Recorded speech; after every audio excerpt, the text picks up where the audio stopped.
What's good, YouTube? It's your boy Top Settings here, coming at you with a deck profile update. Today I'm bringing you branded Despia Bystial. This is one of my favorite decks, and it's a deck that I feel like a lot of people sleep on. A lot of people don't tend to understand the combo that you're supposed to go into. Everybody thinks the deck is super one-dimensional, where it's just Guardian Chimera Turbo, and that is the end of your turn.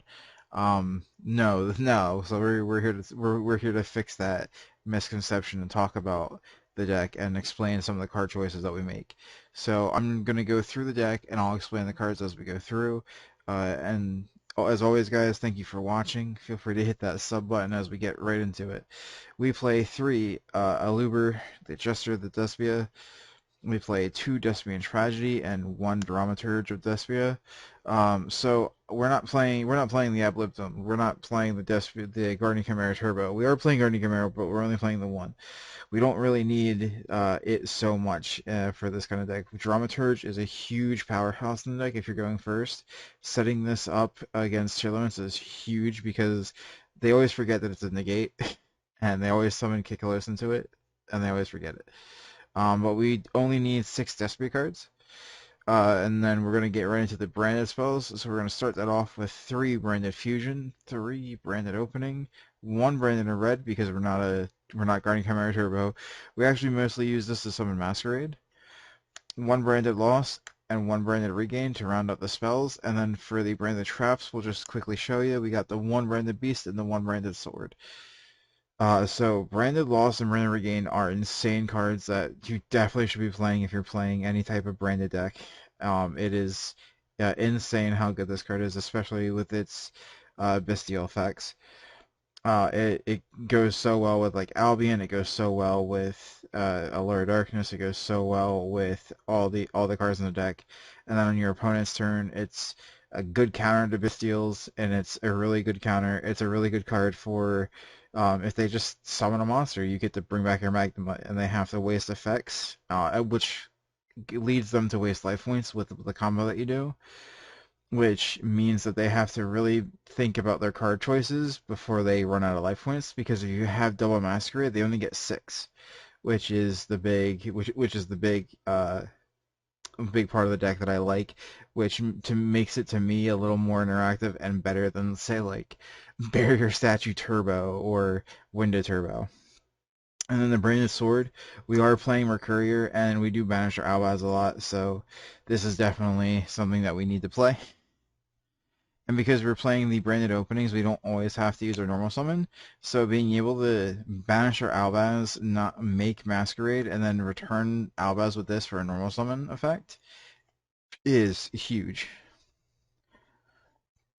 We play the 2 Fallen of Albaz, which is super standard. I wanted to up it to 3, but 3 feels cloggy, and 3 is really only necessary if you're playing in the tier where they make you mill your Albaz.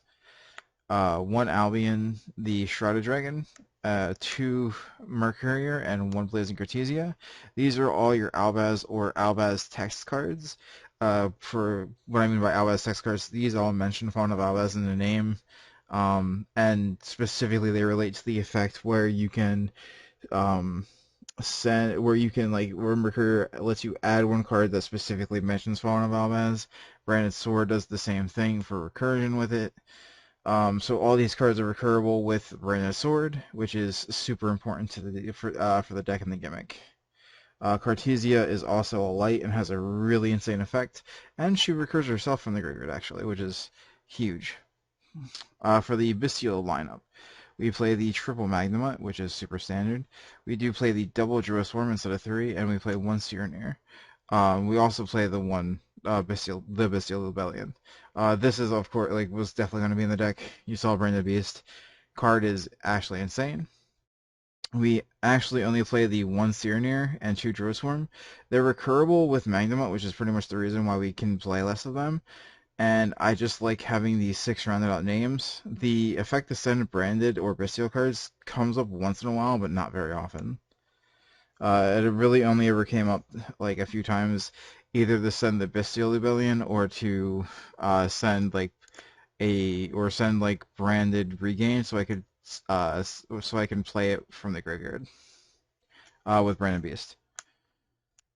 For the rest of your fusion stuff, we play 3 Patchwork, 2 Agent Chain, 2 Polymerization, and then the last cards of the deck are 3 Allure Darkness. Now, this is probably the one card I would cut. One Fright for Patrick, I would cut maybe for an Incredible Ecclesia or for the third Albaz. The Incredible Ecclesia mostly, just because the idea of the special Incredible Ecclesia, the quick effect to summon Albaz from deck, having the body, it being a light monster to go with Albion is, and it's a recurable discard effect that you can use, or it's a recurable card that adds back to your hand that you can use for discard fodder or for fusion. Um, same with the Blazing Cartesia effect, which is really important to the deck. Your recursion is insane with all the branded cards. It's kind of crazy how much card advantage you can actually get with the deck. For the extra deck, there are 2 non-fusion monsters that we actually play. They are really important to the deck, which is why I'll show them first. We play 1 Wallow and 1 Dark. Pretty much Dark is just, to be fair, Dark is probably the most cuttable one. And I thought about cutting Dark for another Guardian Chimera, but I feel that Dark is really important to the deck just because of the tier matchup. Because the way that your deck combos turn 1, Branded Fusion doesn't have to resolve turn 2 and 3. It's nice to, but it doesn't have to. So being able to link your Druid Swarm off for Dark to get the effect off, and then revive something like Magnum up from your opponent's graveyard is super powerful. And then Wallow is just one of those cards that lets you get over like really high attack monster or tower monsters like a Rival Ignister. For the Albaz fusions, we play 2 Albion, the Branded Dragon, 1 Lubellion because it's recurable, 2 Mirror Jade, which is one of the best fusion monsters in the game, 1 Titaniclad, 1 Albalinotus, and 1 Brygrand. So to explain this, you search Mercurial off this, and it's actually a really good target for the level 8 or higher monsters. The Albalinotus is solely for Dragon Link, and then Titaniclad is to get over Towers monsters, just like Wallow is. It's just as a fusion card you can do it. And it's just one of those really, it's the same thing though. With the Albaz effect, you can super poly like with Brygrand, which is super important. Double Masquerade is the bread and butter of the deck. It's super recurable because the effect banishes itself after you revive it.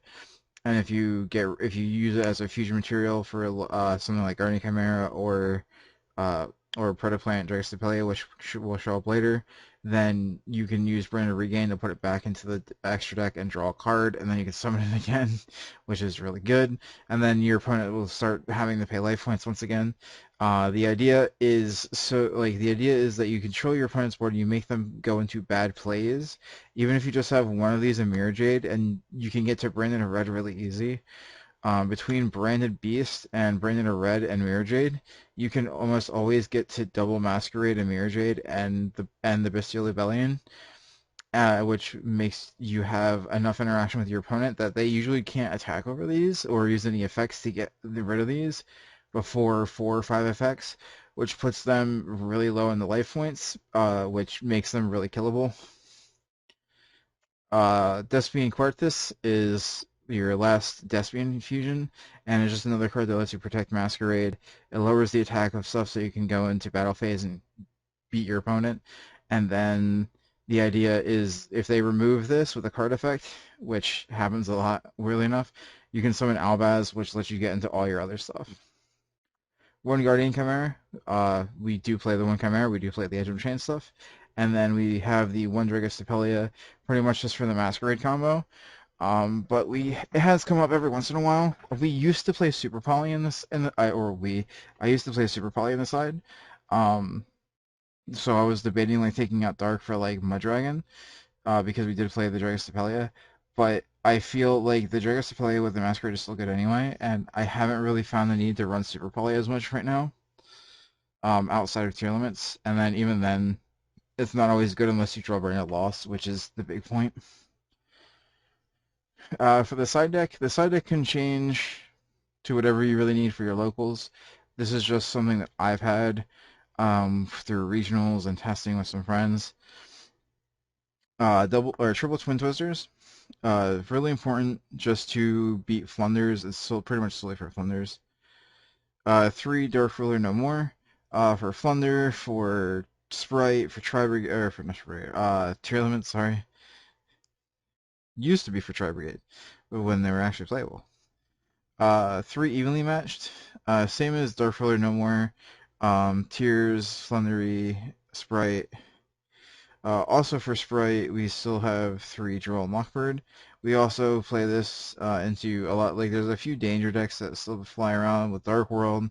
There's there's Dark World Danger, there's Sprite, Flunder. Can he get hit by this? They don't have the D shifter. Pretty much just like those are the decks that you're trying to get in, that you're trying to hit this with. Um, Once Cashier rolls around, you could probably keep this in. If not that, then you probably would side in like Cassandra or Lancias.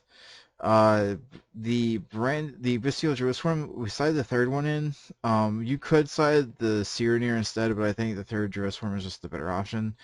It's also because I didn't have three of this next card. Which is Penguin Knight, which is a really weird tech card, to be sure, but it's something that I put in for tier limits. So the effect of Penguin Knight is ultimately when your opponent mills this. So if this card gets milled off of Kelbeck or Agido, then you can shuffle your entire graveyard back into the deck. So the issue that I was talking about earlier was your Albaz getting milled off of Kelbeck and Agido.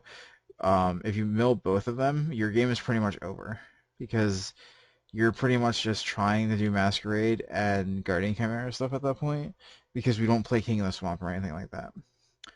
And you can sort of get to the Bellion with Branded Red, but it's really difficult because if they have a Bestial monster, then you do just lose. Um, so that's pretty much it. Penguin Knight basically goes, if you're going second, if they mill like any Albaz or they mill this, your entire graveyard goes back into the deck and gets shuffled. Then because it's turn one, you have no monsters, they can't Bystial your Albaz or anything to permanently get rid of it. So you can it just basically helps play around that kind of stuff. It's just a funny tech. If you wanted to run like the two Cyreneer that we're not playing, you could definitely do that. You could play Kaiku. Kaiku is also one of those really nice cards that I've been testing out because if you have Kaiku, you don't have to dedicate your normal summon to Aliber. If you draw Branded Fusion, if you draw Branded Opening, then Kaiku is really, really good because your opponent can't Bystial any of your cards. They can't banish the Ishizu cards from the graveyard to put your stuff back in the deck. So it's really nice to have that option. So you can still banish what your opponent can't with Kaiku. So that's another option for the side deck that you might want to check out. So anyway, guys, thank you so much for watching. Feel free to check out my other videos. I upload high-ranked dueling book videos every single day at noon Eastern Time. I also, obviously, upload deck profiles. If you like what you see, please feel free to go ahead and hit the subscribe button. It means a lot to me, and it lets me know that you like what I'm doing. Also, if you're feeling extra generous, smash that bell so you get notified about my content. I hope you guys stay safe out there. Have a great day. Peace.